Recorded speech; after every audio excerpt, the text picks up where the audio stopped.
on combating cyberbullying, growing achievements in the film industry, and strong influence on social media. And that's what makes Ananya Pandey NDTV Youth Icon of the Year 2024. She represents a blend of modern values, relatability, and a commitment to meaningful causes, which are essential qualities for inspiring today's youth. Congratulations, very many congratulations. Thank you. And Ananya, there are just a few questions for you. You've, diverse characters, and you've made a shift from big screen to OTT. Big superstars have done their shift. What is your opinion on that, and what's your next move? Firstly, I just want to thank NDTV for this award. It's truly very, very humbling, and to get it from Asha Parekh ji, I'm such a big fan of your work, so this is a pinch me moment for sure. I don't believe any screen is too big or small. It's a screen at the end of the day, and the world is developing so fast. There's so many changes that are being made, so I think we're all just keeping up with the times. Ananya, the fact is that 2024, this year has been phenomenal for you. One success after another. Kahan Kho Gaye Hum, Call Me Bae, CTRL. How does it feel to have multiple successes in one single year? It's really a dream come true. I really think this year for me, more than ever, I felt very connected to my fans with Kho Gaye Hum Kahan and Call Me Bae and Control. I've done movies in the past, but this is the first time that I felt true love from the audience. And, all these films and shows have been conversation starters. People have not just come up to me and said that they like my work, but how my work has kind of made them feel seen or represented on screen. And for an actor, I think that's a huge victory for me. So Asha ji is here on stage, and sometimes back मैंने आपसे ये पूछा था कि आज के दौर में स्टारडम कैसे हैंडल करना है, तो अनन्या आपके साथ हैं जो स्टारडम को एक अलग तरीके से हैंडल कर रही हैं. कुछ एडवाइस अनन्या के लिए, या अनन्या आपको आशा जी से कुछ पूछना है? जी, आप प्लीज़ बताइए, आप मुझे एडवाइस दीजिए प्लीज़. क्या बताऊं? कुछ भी, आप कुछ भी बताइए, मैं ले लूँगी. Sincerity, hard work takes you in the long way. That's what I...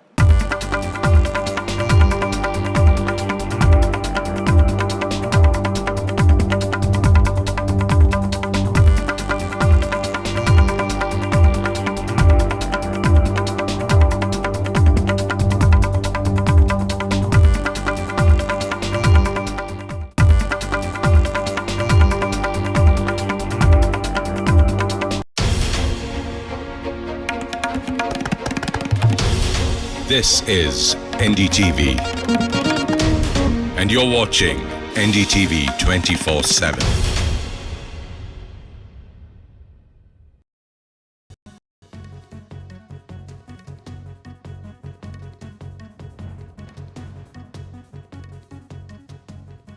A very good afternoon. You're watching NDTV World Report. We have a whole lot lined up for you. Let's begin with our top story, and that is a South Korean court today approved an arrest warrant for President Yoon Suk-yeol, who has been impeached and suspended from power over his decision to impose martial law on the 3rd of December.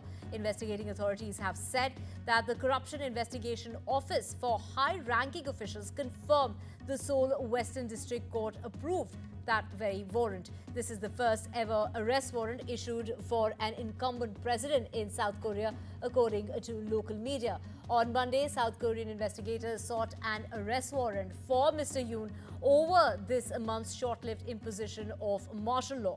Yoon is facing a criminal investigation into possible insurrection charges.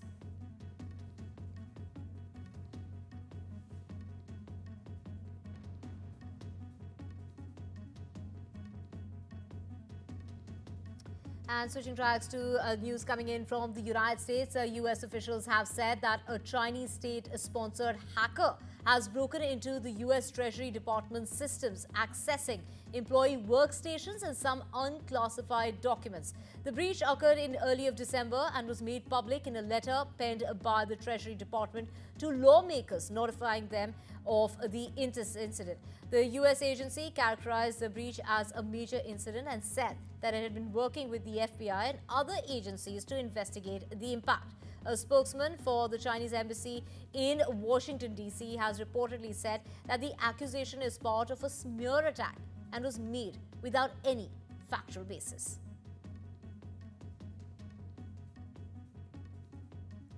And getting you news from Germany now, the German government has accused Elon Musk of trying to meddle in the country's election campaign with repeated endorsements of the far-right party AfD. It is indeed the case that Elon Musk is trying to influence the federal election, is what the government spokesperson Christian Hoffman had to say after Elon Musk put out that post on his social media site X that an opinion piece published at the weekend backing the anti-Muslim, anti-migration alternative for Deutschland. She said at a regular media briefing that Elon Musk had the right to freedom of speech, adding, after all, freedom of opinion also covers the greatest nonsense. Listen in. In der Tat ist es so, dass Elon Musk versucht, durch seine Einlassung Einfluss auf die Bundestagswahl zu nehmen. Seine Meinung zu äußern steht ihm, wie gesagt, frei. Diese Meinung muss man jetzt nicht teilen.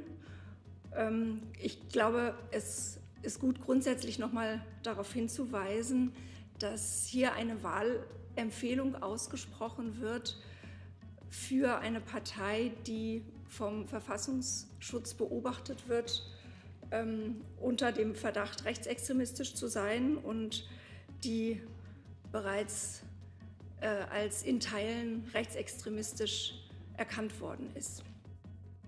And according to the US Army, a state funeral for former US President Jimmy Carter will be held at the Washington National Cathedral on the 9th of January. Carter died on Sunday at the age of 100. US President Joe Biden, who last year had said that Jimmy Carter had asked him to deliver his eulogy at his funeral, has directed that the 9th of January 2025 will be a national day of mourning for Carter throughout the United States. The official 6-day state funeral for Carter begins on Saturday as he remains remains travel by motorcade through his hometown of the Plains in Georgia.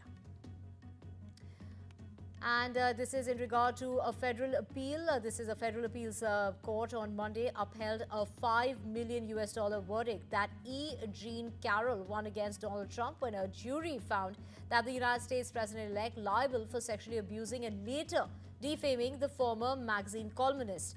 The decision was issued by a 3-judge panel of the 2nd U.S. Circuit Court of Appeals in Manhattan.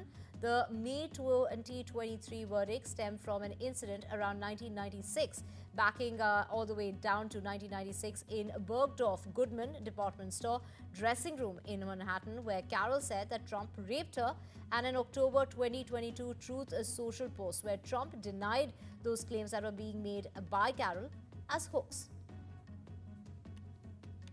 And staying with news of United States President-elect Donald Trump, who has endorsed Representative Mike Johnson to continue on in the role of House Speaker, just days before lawmakers are set to decide on who will hold which position.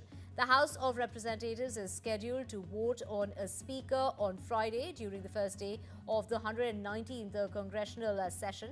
Johnson faces some opposition from within his own party after working with Democrats on a bipartisan funding plan earlier this month. Republicans have a slim majority in the House, giving Johnson little room for defectors. He is to remain in the role if that is possible, which he has held since October of last year. The United States on Monday announced nearly $6 billion in additional military and budget assistance, and this is for Ukraine, as President Joe Biden uses his final weeks in office to surge aid to Kiev before President-elect Donald Trump takes over as the president.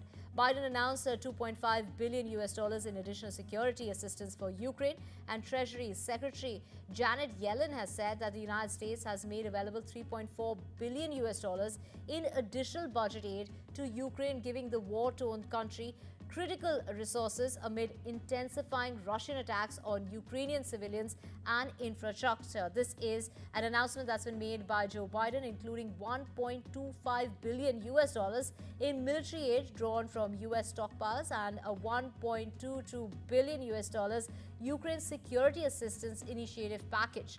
The final USAI package of Biden's time in office, under which the military equipment is procured from the defense industry or partners and rather than drawn from American stocks, meaning it can take months or even years to arrive on the battlefield.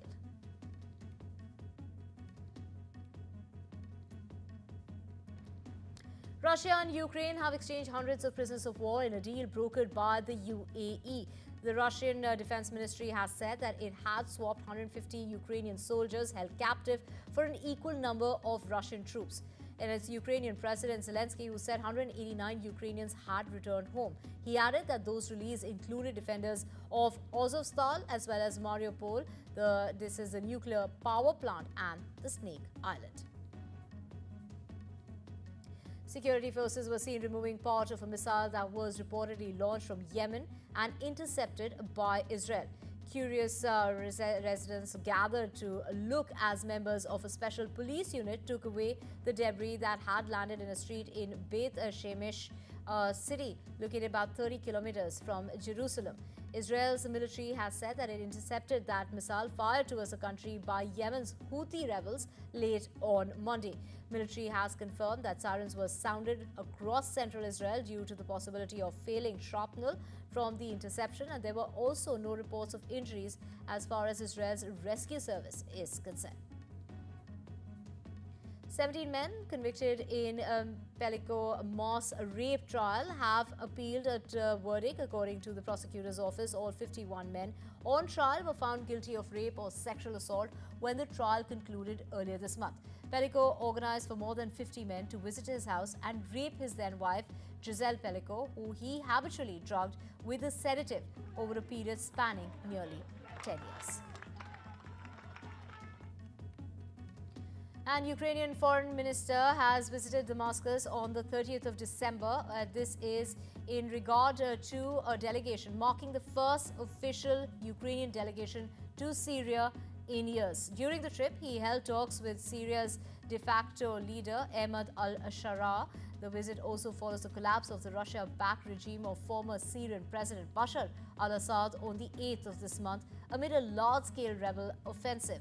This is the first visit of an official Ukrainian delegation to Syria in many years. It demonstrates our readiness to open a new chapter in bilateral relations with Syria, is what is being said by the foreign ministry. Listening. Передати сирійському народові особисте послання від президента України Володимира Зеленського. وأنا هنا لأنقل رسالة من فخامة رئيس جمهورية أوكرانيا ومني شخصيا. А звучить воно дуже чітко. Ми з вами, ми готові допомагати сирійському народу, бо Україна зацікавлена у стабільній Сирії та розвитку взаємовигідної співпраці. And South Korea has launched an emergency safety inspection. This inspection has taken care of the country's entire airline operations and a separate check of all Boeing 737 and 800s after 179 people died in that air crash involving an aircraft on Sunday. As shocked citizens began a second day of official mourning and flags flew at half-mast. The government said it would carry out the audit of all 101 of the aircrafts in the domestic operations, with the US investigators possibly including Boeing joining the inspection. Choi Sang-mok, who was appointed South Korea's president 2 days before the disaster, said an exhaustive inspection was essential to overhaul the aviation safety system and move towards a safer Republic of Korea. 그리고 더불어서 아까 B737-800 시리즈가 지금 이제 우리나라에 101대가 이제 운영이 되고 있습니다. 그래서 일단 B737-800에 대해서는 좀 우선적으로 좀 특별 점검을 좀 실시하는 방안을 지금 검토를 하고 있다는 말씀을 드리겠습니다. And cleanup was underway on Monday after a strong storm system that spawned hail, rain, as well as high winds and tornadoes across the southern U.S. over the weekend, killing at least 4 people. Mark Wiley, an emergency response specialist with the National Weather Service's Southern Region headquarters, has confirmed over 30 tornadoes had been confirmed spanning from Texas to South Carolina. The storms came over a busy holiday travel weekend, causing some treacherous road conditions along with delays or cancellations at some of the busiest airports in the United States. Here in my shop working, when I needed only the air blow, go in 30 seconds, maximum 1 minute. In 1 minute, me close my eyes. When I need it open, everything's down. And Edinburgh's Hogmanay celebrations have been cancelled due to extreme weather forecasts, with heavy winds as well as threatening more festivities across the United Kingdom. Outdoor events planned for the Scottish capital's New Year celebration on Monday and Tuesday, including the street party and fireworks display, was scrapped. Meteorologist Alex Deacon has said the rough weather conditions was likely to cause some disruption and that the Met Office was working very closely with the partners and giving advice. Let's listen in.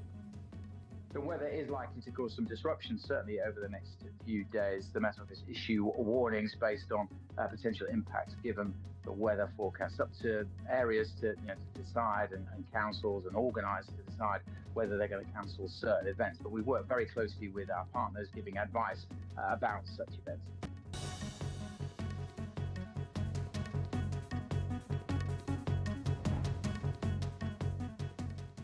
Get that lucky cow feeling with luckycowbingo.com/bingo, the site that's bursting with beautiful bingo games. That's luckycowbingo.com/bingo. Where can my presents be hidden? Can Santa find us if we don't have a chimney? What if we don't have any food for Rudolph?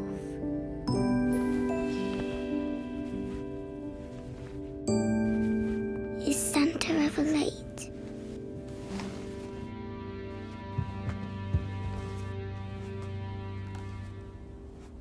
Why am I always alone?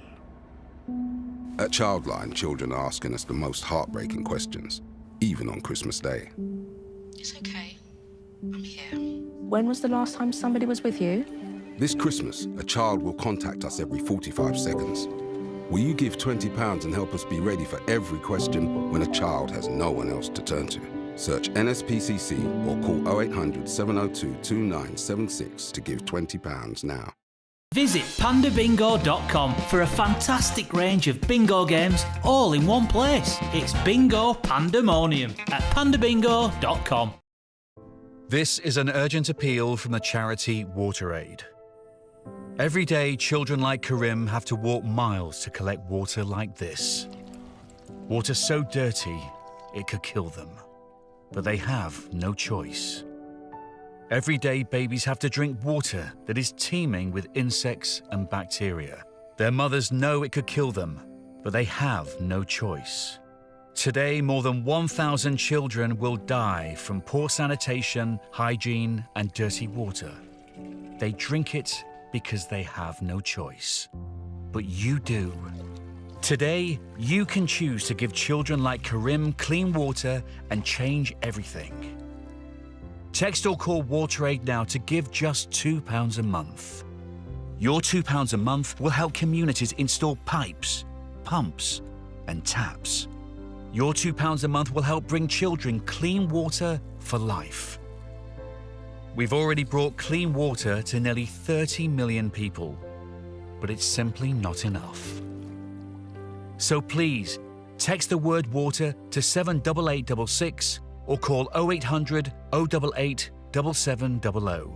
Please, act now, because until we reach every child like Karim, they'll have no choice but to keep drinking dirty water that could kill them. Thank you. In our January draws, players in one winning postcode will each win £12,000 every month for 12 months. Sign up before midnight tonight.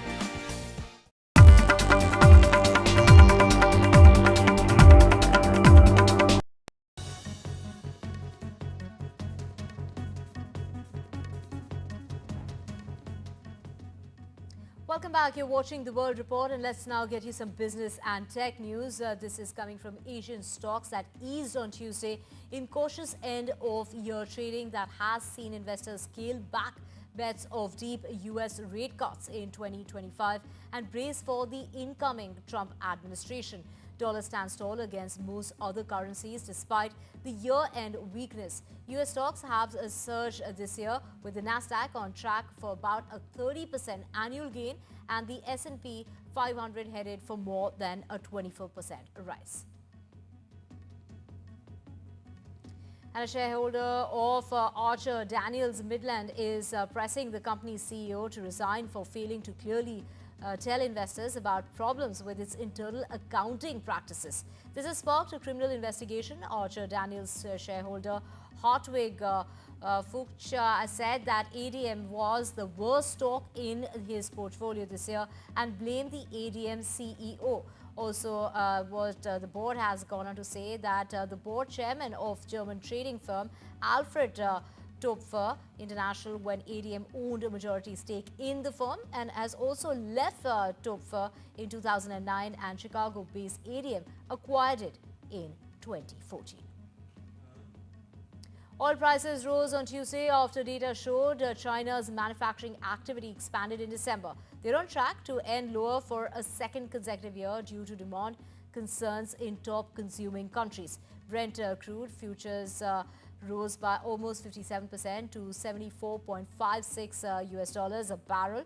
Now, US West Texas immediately has gone on to talk about crude that gained 58% to 71.57 for a barrel as far as US dollars are concerned for the year, and Brent has declined at 3.2%, while West Texas Intermediate was down 0.1%. The tunneling of Tian Shan Shengli Tunnel, the world's longest expressway tunnel, was completed on Monday morning. In China's region, this has marked a significant milestone as far as China's infrastructure development is concerned. Its construction started in 2020. The tunnel is about 22.13 kilometers long. It is a landmark transportation project which is expected to turn China into a country with strong transport network. And let's get you the latest as far as Venezuela is concerned. And the Supreme Court there on Monday imposed a fine of $10 million on TikTok for its negligence in not removing content relating to a so-called viral challenge. The decision came after the government urged the social media platform to remove a series of viral content following the death of 2 children. The children allegedly viewed an online challenge, shared it on TikTok. A girl ingested a medicine used to control certain types of seizures and alleviate panic attacks as part of a challenge to fall asleep.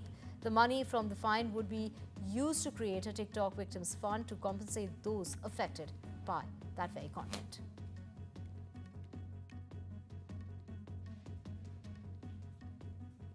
NVIDIA has officially completed its $700 million acquisition of Israeli AI infrastructure firm Run AI.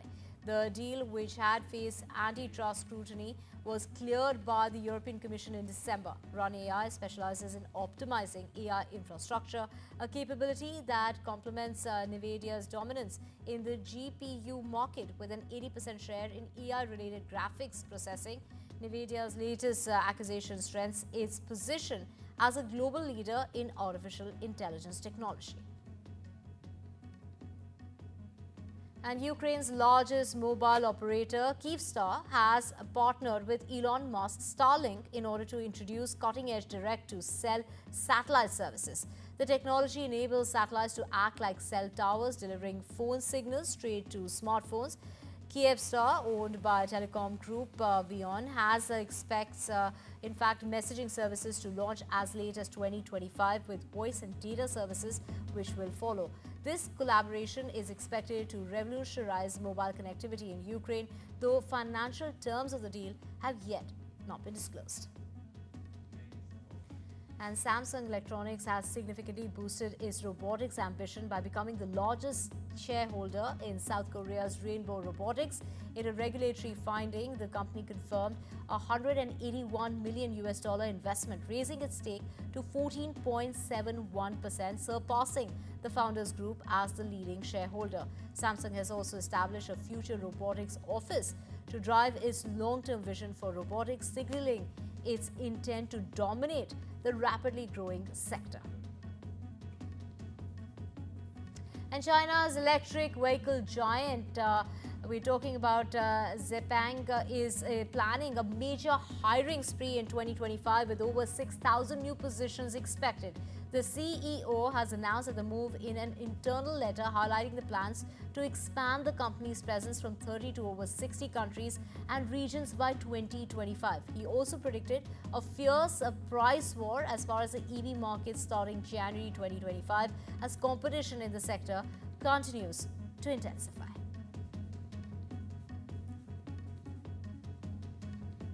And now time to get you some sports news, and pressure is mounting on Indian cricketer legends Rohit Sharma and Virat Kohli to consider retiring from Test cricket following a crushing loss to Australia in Melbourne. The defeat puts India 2-1 down in the 5-test series with Australia, needing just a draw in Sydney to reclaim the Border Gavaskar trophy.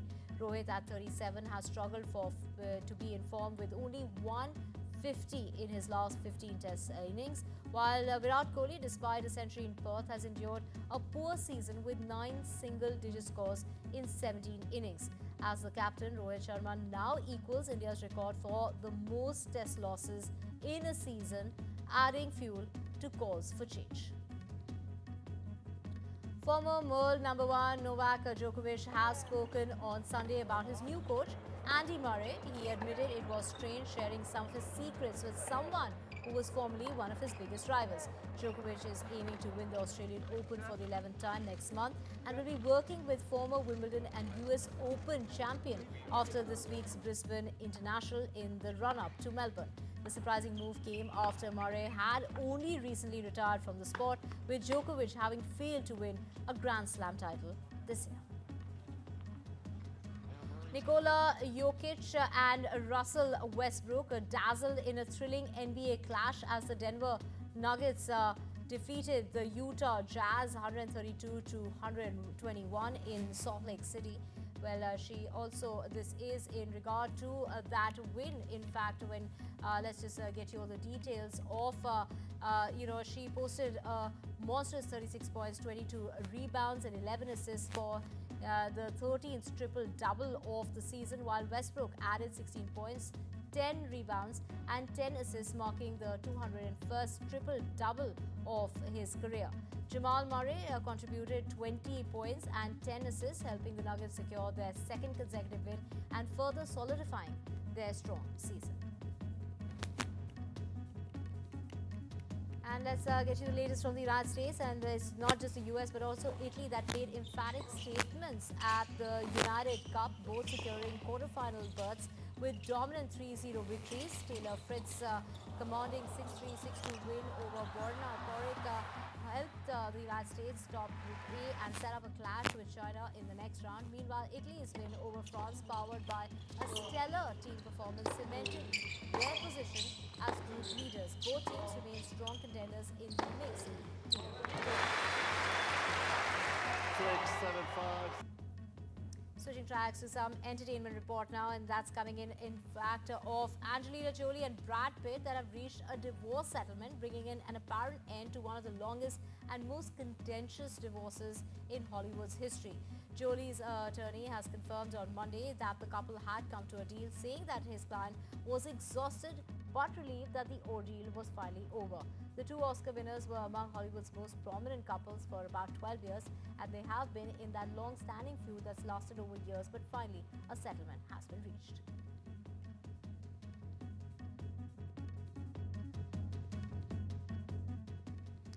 And Argentina has charged 5 people over the death of former One Direction singer Liam Payne. The 31-year-old star died on the 16th of October this year after falling from the 3rd floor balcony of a hotel in Buenos Aires. Well, Payne's manager, as well as the hotel's manager and its receptionist, as well as Payne's friend Roger Norris, have been charged with manslaughter. Argentina's prosecutor's office went on to confirm. And technicians have prepared more than 10,000 fireworks on Monday ahead of New Year's Eve fireworks display and celebrations, which will take place in front of London Eye tonight. 12,000 fireworks are being prepared on barges for the United Kingdom's official display in London. The barges will be sailed up to their position in front of London Eye. The countries worldwide are preparing their firework displays as revelers prepare to toast the New Year at midnight. And let's get you the latest, and this is in regard to actors Carey Mulligan as well as Stephen Fry and author. We're talking about Ishiguro, who have been awarded New Year honors. The award is in place to celebrate artists, athletes, politicians and others who made notable contributions to British society. More than 1,200 across the United Kingdom were honoured in this semi-annual award function, with most going to those whose acts happen outside the spotlight cast on the famous and well-known.